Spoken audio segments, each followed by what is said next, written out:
faire un point sur l'affaire Grégory Villemain.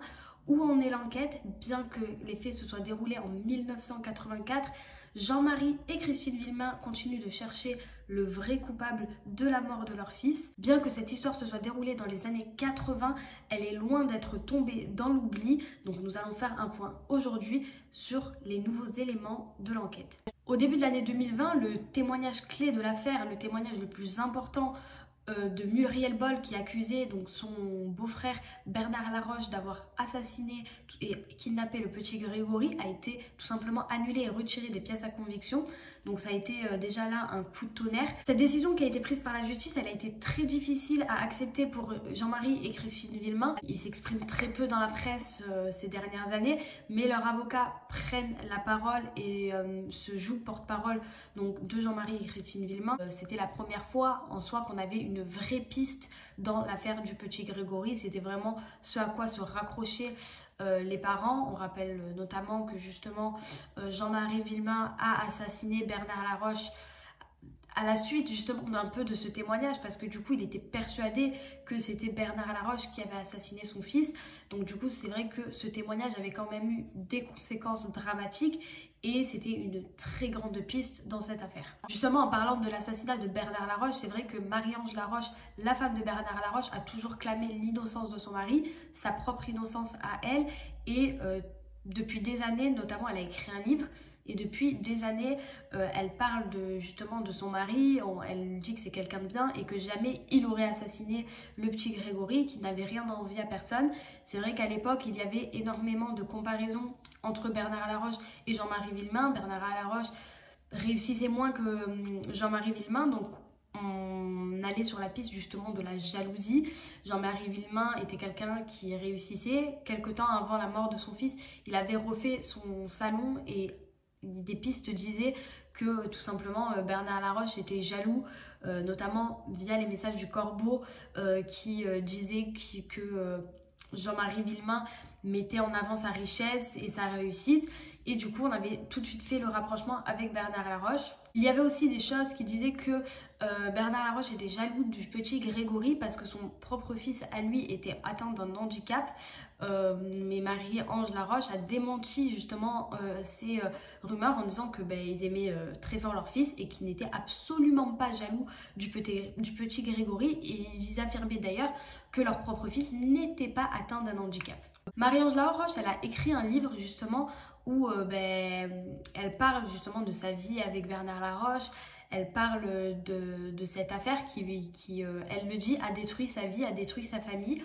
Et elle évoque aussi le fait qu'elle n'a jamais oublié son mari et qu'elle aime toujours son mari. Elle a été d'ailleurs invitée récemment sur le plateau de CNews et encore une fois, aux côtés de son avocat, elle clamait l'innocence de son mari et elle clamait son innocence. Marie-Ange Laroche, elle a aussi dit qu'elle voulait en finir avec cette histoire, bien qu'elle souhaite que bien évidemment les coupables de la mort du petit Grégory soit retrouvés. Elle a affirmé et elle ne cesse de clamer le fait qu'elle veut que ce soit la fin de cette histoire et qu'on arrête justement de lui gâcher la vie avec cela et gâcher la vie de ses enfants. En ce qui concerne Muriel Boll, elle aussi avait écrit un livre et voilà, elle continue à affirmer que depuis sa rétractation, le témoignage qu'elle a dit, elle l'a fait à cause des gendarmes, que jamais Bernard Laroche n'a assassiné le petit Grégory, ni même kidnappé. Donc elle aussi continue à clamer l'innocence de Bernard Laroche. Il faut savoir que du coup, Marie-Ange et Muriel Boll ont des relations très compliquées à ce jour. En fait, c'est-à-dire qu'elles ne se parlent quasiment plus, voire elles ne se parlent plus du tout. Muriel Boll a elle aussi, d'ailleurs, il faut le rappeler, été victime d'un corbeau, tout comme Jean-Marie et Christine Villemain avant la mort de leur fils et aussi après. Ils avaient eux aussi été victimes d'un corbeau qui les avait menacés et qui avait revendiqué la mort de leur fils. Et en ce qui concerne Muriel, peu de temps après donc, le documentaire qui a été fait par Netflix, c'est une mini-série qui a été diffusée sur la plateforme, qui a été très longtemps en top France. Muriel Boll a du coup, à la suite de ce documentaire, été victime elle aussi d'un corbeau. Elle a d'ailleurs porté plainte. Selon les premiers éléments d'enquête, c'est justement ce documentaire Netflix qui aurait remis le feu aux poudres et qui aurait fait que Muriel Boll avait été victime d'un corbeau qui lui envoyait justement des lettres menaçantes, notamment avec des dessins d'horloge comme un décompte, comme si à la fin du décompte il y allait se passer quelque chose, il allait lui arriver quelque chose. Depuis, on n'a pas plus d'éléments justement sur l'enquête qui concerne ces menaces. On ne sait toujours pas qui c'est, on ne sait toujours pas pourquoi, on ne sait pas si c'est quelqu'un justement qui est en lien avec l'affaire ou si c'est tout simplement quelqu'un voilà, qui a été un peu hors de soi après le documentaire Netflix et qui a voulu menacer Muriel Boll. Il faut savoir que bien évidemment l'affaire du petit Grégory, elle ne tombe pas dans l'oubli, que ce soit pour le public, mais que ce soit pour la famille, mais que ce soit aussi pour les enquêteurs, ce qui est quand même très rare. En général, c'est vrai que les histoires de disparition, les histoires d'assassinat qui sont non élucidées, à un moment donné, malheureusement, elles tombent un petit peu dans l'oubli, ce qui n'est pas le cas de l'affaire du petit Grégory.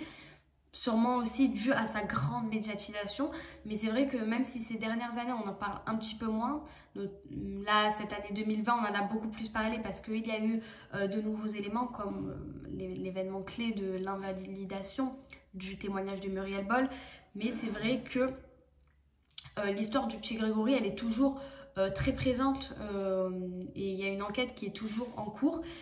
D'ailleurs Jean-Marie et Christine Villemain, eux, ils n'arrêtent pas de chercher, ils n'arrêtent pas de relancer les enquêteurs et leurs avocats sont toujours très présents aussi dans leur vie et font le nécessaire afin qu'il y ait encore des suites à cette enquête. Il y a aussi l'événement, donc la sortie du livre de David Galtier, ce gendarme qui est resté plus de 40 ans au sein de la gendarmerie, ce militaire à la retraite. Il a sorti un livre, il a travaillé sur de très grandes affaires.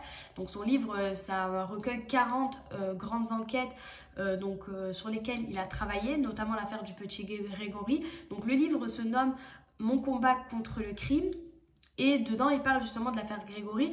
Donc, et bien évidemment, cette sortie, elle a été médiatisée. Et là encore, du coup, ça a relancé le débat sur l'affaire Grégory.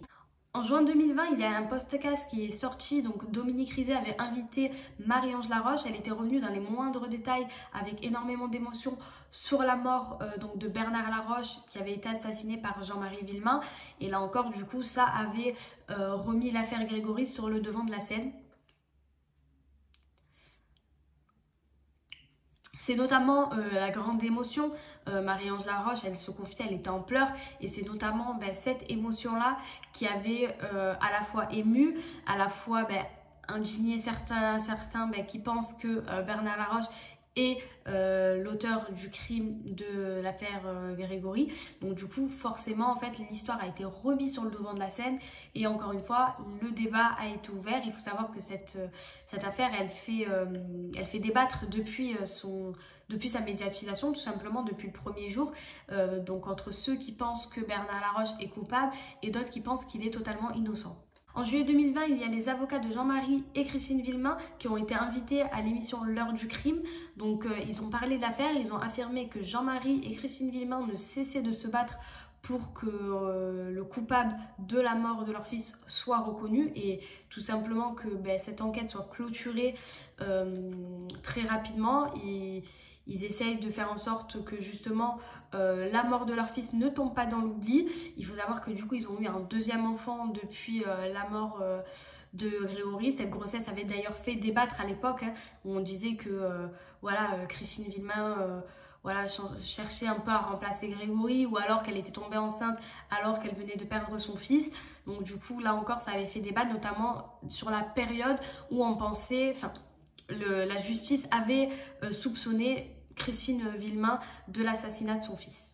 Voilà, donc c'est tout pour les nouveaux éléments sur l'affaire Grégory. On se retrouve très prochainement donc pour de nouvelles IGTV. Je pense en faire pas mal d'autres. Je pense faire une série donc sur des faits divers, des sujets d'actualité.